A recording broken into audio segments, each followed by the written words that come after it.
One of the strong pulls that can keep us away from the flow of life and divine abundance and the glory and truth of who we are is a learned protective habit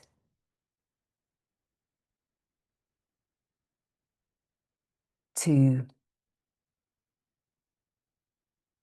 believe that we have to do it alone, that there's some kind of merit to struggling alone, like a self-reliance.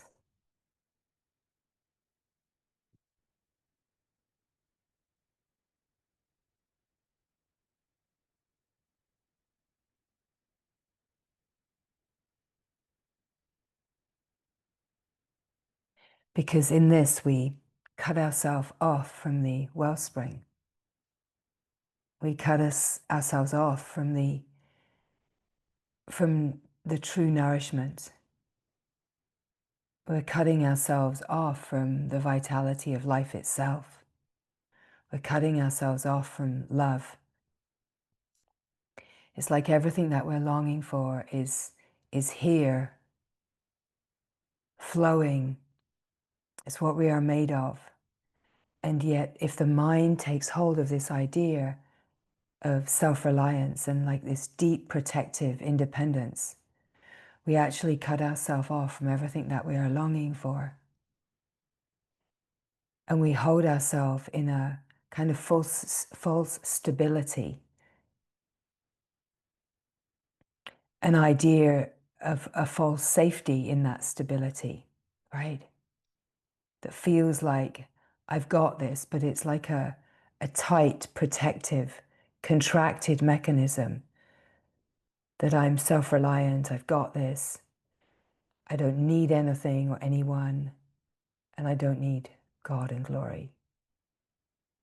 And it can be unconscious that we're dividing ourselves from the very wellspring, the love that we're longing for, the abundance and flow, the fullness and wholeness of who we are and what we are. It's a big one. It's a big one that can be so deeply unconscious that we can believe that we don't have that while it's still functioning in the background as an unconscious mechanism that continues to keep us divided. And at the same time, that protection can say, don't trust anything. Don't even trust God. We don't even know what God really is, but we have this idea of not to trust that whatever that higher power, whatever that guy sitting on a cloud making judgments and telling us that we're sinners, whoever that is, that entity, that one, don't trust that one, because look at the mess that one's got me into. That one hasn't given me a good hand of cards, right? That one's given me a bum deal. So I'm not gonna trust that one, because otherwise these bad things wouldn't have happened to me, or I wouldn't be struggling. It can be so deeply unconscious to be in this protective mechanism.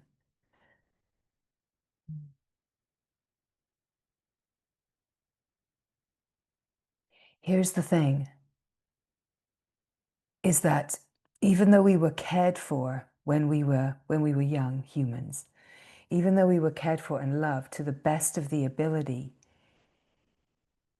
often our carers didn't fully care for themselves. So they didn't have a frequency of care that was unconditional and holistic, right? So we didn't learn to care for ourselves. We didn't learn to be connected to our deep natural sense of care. And we didn't truly feel cared for. Now there's kind of sort of murky territory and gray areas in there, and we don't need to understand it. We don't need to understand or process our history, but we can almost guarantee that there's some degree of not being fully connected to source if our early caretakers were not fully connected to source and to their true self. And again, it's not about tracing back, it's not about blaming, it's not about criticizing, it's not about being a victim to any of it. It's actually the most incredibly empowering thing is to recognize that the whole mechanism of the human condition is being repeated and looping at a karmic resonance. And that karmic resonance is, if we're entangled in that karmic resonance, then we're going to be in some way entangled into division and limitation. We're going to be entangled into a depth of protection where we feel, we could say, a certain kind of aloneness, a loneliness. It can feel like that because we're disconnected in the deepest way to the source of life, from the source of life, right? And it will show up in so many ways. And that's why whatever happens in the life is a glorious message. Anything and everything that feels discordant, resistant, contracted, out of balance, wildly corrupt, whatever it is, it's always a message revealing that there is something unconscious actually surfacing and releasing through our system. And the deeper into this incredible revelatory field that we open, the more these holding places come forward for release. What we're speaking of here is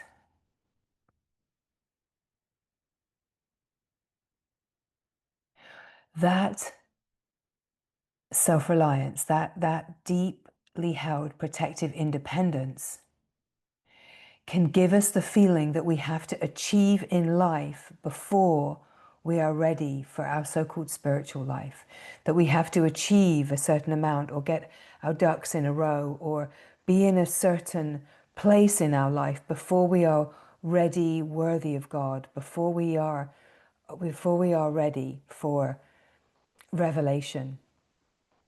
And again, that can be unconscious, that we have a sense of deep unworthiness or not readiness. And it can keep us in a constant loop of feeling like I'm practicing, I'm in my practice so that I can be available for, be ready for, so that I can awaken, so that I can achieve enlightenment, so that I can come to freedom, so that I can be worthy of love, right? Whatever it is.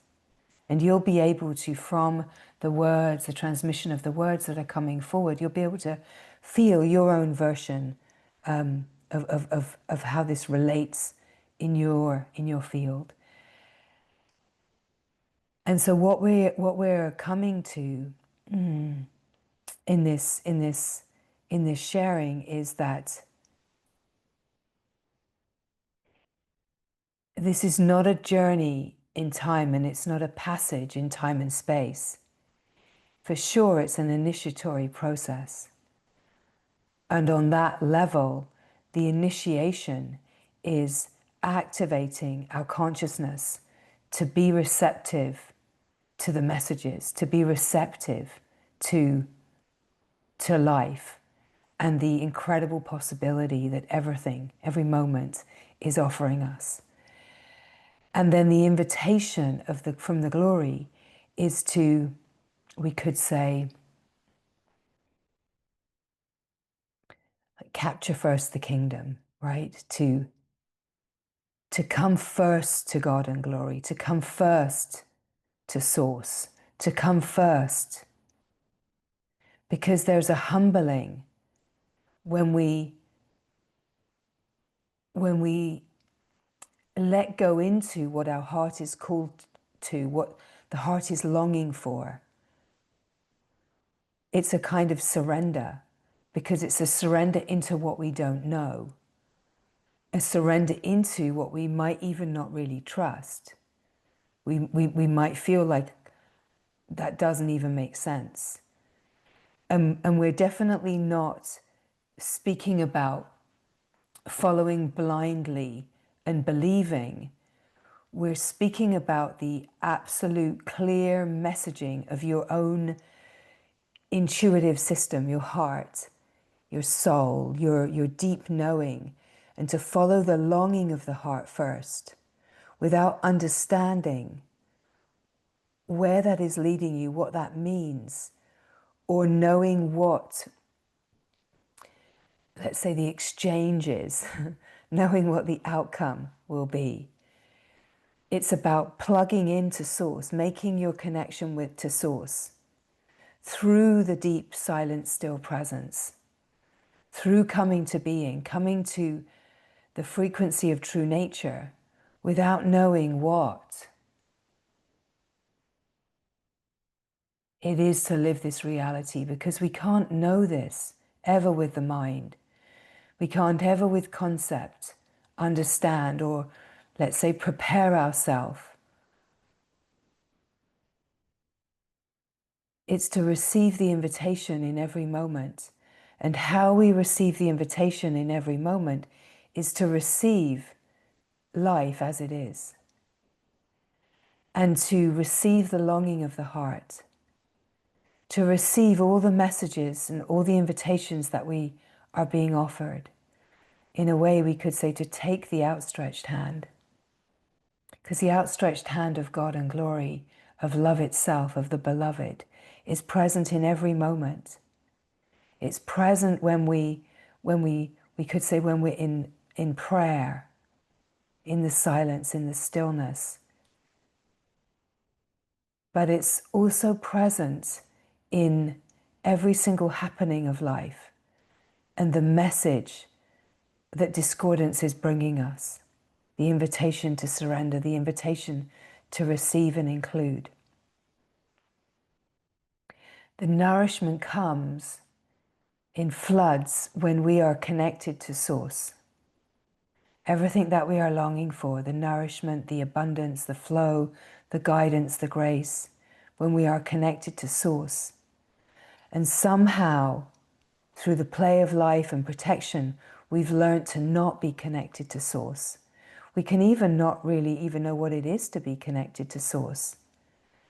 And so then the invitation to rest, to rest here now, to be here now, to open to the presence of your own presence, to open to the still, silent presence of being, and to receive the transmission frequencies that are always here in the field of presence. And in this moment, as we join in the field of presence, as the field of presence, there's like an amplification and enlivening to the field, where we can receive, where we can soak and be infused in the frequencies that bring an opportunity to align and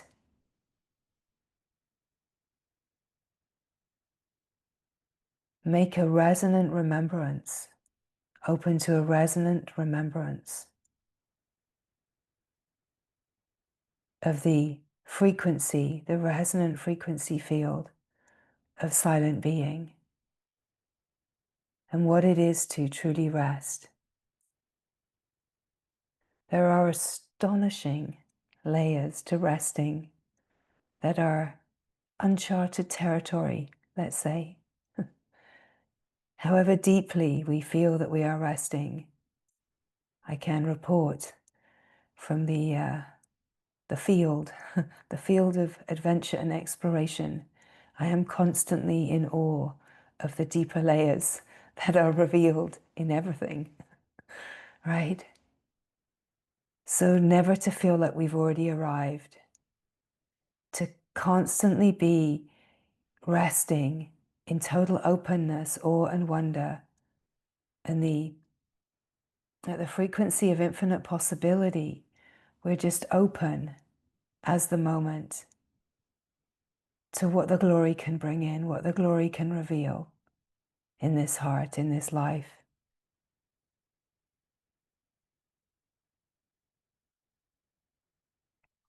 The ways that we can care for ourselves, for our nervous system, for our consciousness, for our body temple. The house of God. The body is the house of God in a human life. The ways that we can care so that God and glory can take up residence and live in the heart, live in the cells, live as a subtle body, create a light body.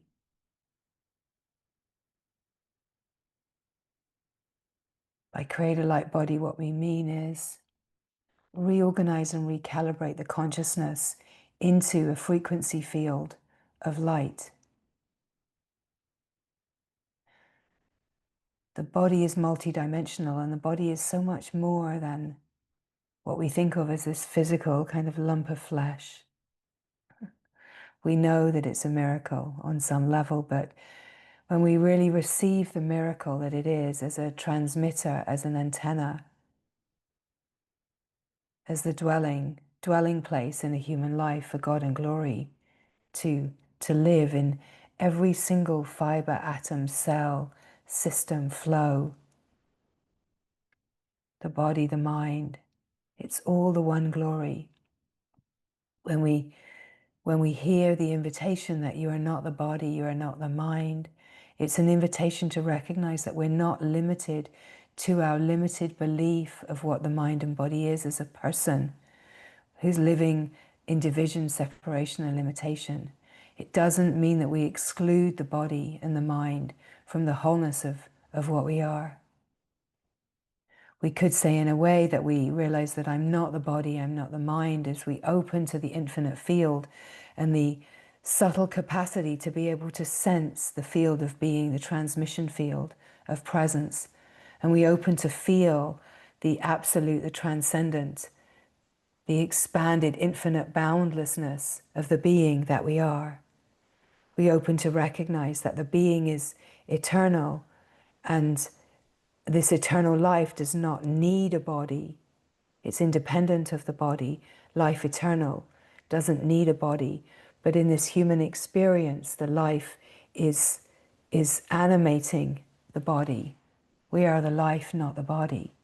And yet the body is included.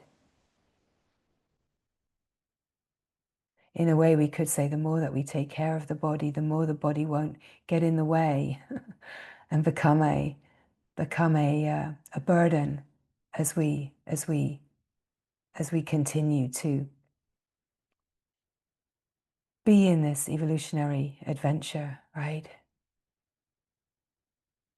And yet there are karmas that will come into the body. There are plays that will come, that will be messages and invitations. Nothing is ever wrong. Everything is part of this incredible adventure and evolution. Ultimately, as we capture the kingdom, as we come to remember the kingdom of heaven, of the glory, we open to the revelation that what we are is so much more than the mind-body, the story of limitation. We open to the revelation of being the wide open field, that what I am is the presence. I am the silent being. It can feel very tempting to want to get away then from the rest of the life. All of the things that I actually don't like about this life, all of the things that are challenging. It can be so tempting to transcend away from, and to maybe even cherry pick, like this works, that doesn't, and to then be living in seemingly two worlds, like my spiritual life, the life that I'm saying yes to, and the parts of me that I would rather not be associated with, or that are not integrated, or I don't even know how to handle those parts of me. And of course, those parts just continue to keep popping up uninvited, right in the middle of your spiritual life. They just pop up uninvited and reveal their unconsciousness and act as a means for surfacing shame and guilt and limitation and self-judgment and self-hatred and just go away. Just push it down. If I keep pushing it down and I keep just practicing deep enough, hard enough, if I just stay glued to my cushion, then maybe those parts will just disappear into the ethers, right? But the thing is in this life, that the fullness of the adventure of this life is that we have assignments. We have like karmic assignments. We're here to complete certain things. And it's in the completion of certain karmic resonances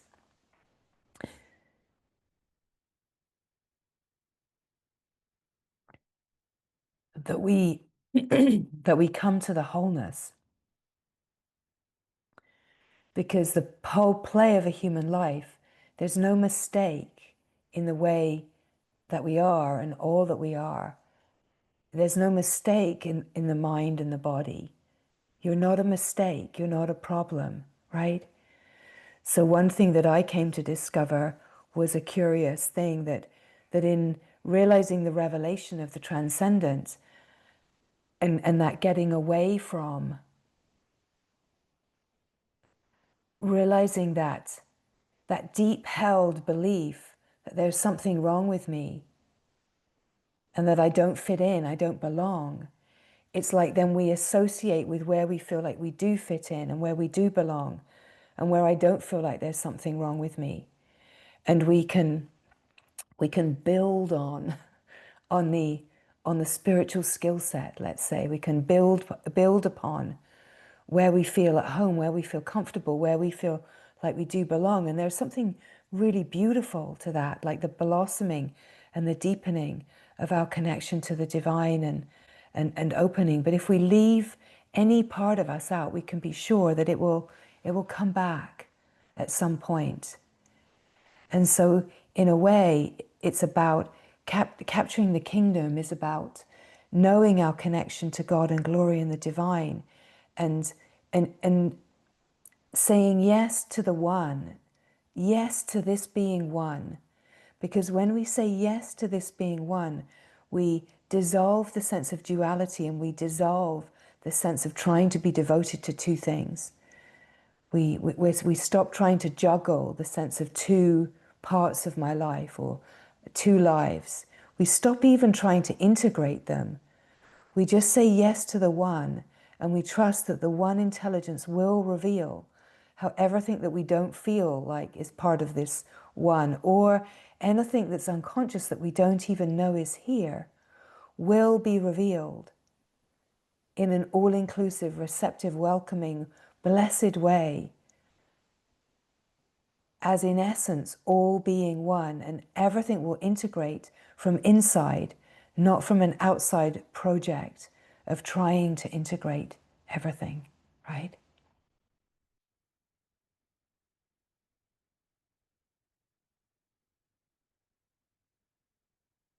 So we speak about following the longing of the heart, saying yes to what you are truly longing for.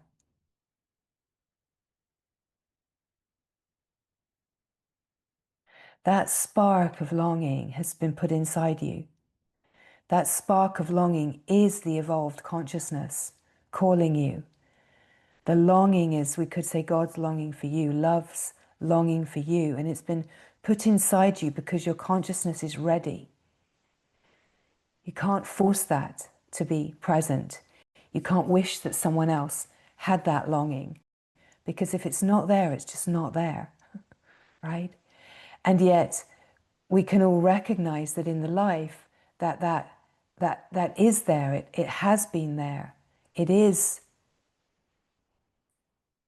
there. It's an impulse. It's a divine impulse. And it's a great, glorious blessing in this life to have that spark alive in the heart. Over these years, I've seen that you cannot do anything to ignite that inner being if the evolution of the consciousness just hasn't sparked itself. There's nothing you can do. But we're here because that spark is here, right? That knowing is here. And so when we follow that longing, I love the nodding in that. It's like, yes, yes, yes, yes, yes, right? Because when you hear that, you connect to that inside you and it moves you, it touches you, it ignites, it enlivens that. And in a way, that's the joining, is that we join in that spark, in that fire, in that devotion, in that love, in that longing. And it can be unique in every being, but ultimately it's that. And when we say yes to that, we're saying yes to the outstretched hand. We're saying yes. And we take this from the level of mental exploration and conceptual attempting to understand what this is all about to a feeling, sensing field where we can feel and sense what surrender is. We can feel and sense what it is to fall to the ground in devotion to whatever it is that's calling me, right? We start to come into contact with that flow of life surrendering into life, of life devoted to life. And we start to feel that alive flow within us that just says, yes, take me. Yes, I'm available for this. Yes, yes, yes, yes, and yes, right? Because it's in this wholehearted yes that we can come to capture the kingdom. We know first the kingdom of heaven within us. We know first the true connection to source. And then we discover that we're completely resourced from source, that we're aligning with a field of intelligence and wisdom light, of transmission, of nourishment that offers us everything. And that we don't have to be in this learned posture of self-reliance and a deep protective independence that feels like I have to do this alone. It's where aloneness and loneliness disappears, because we're absolutely, we feel supported, we feel held. We know that whatever happens, that we're not alone.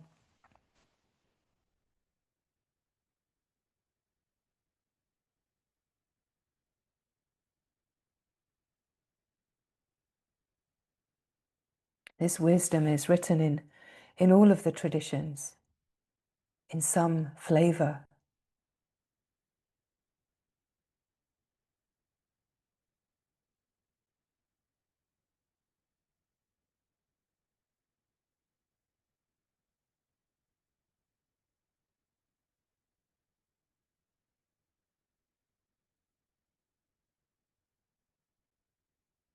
It's not about trying to cultivate something. It's about just saying yes to what is already present.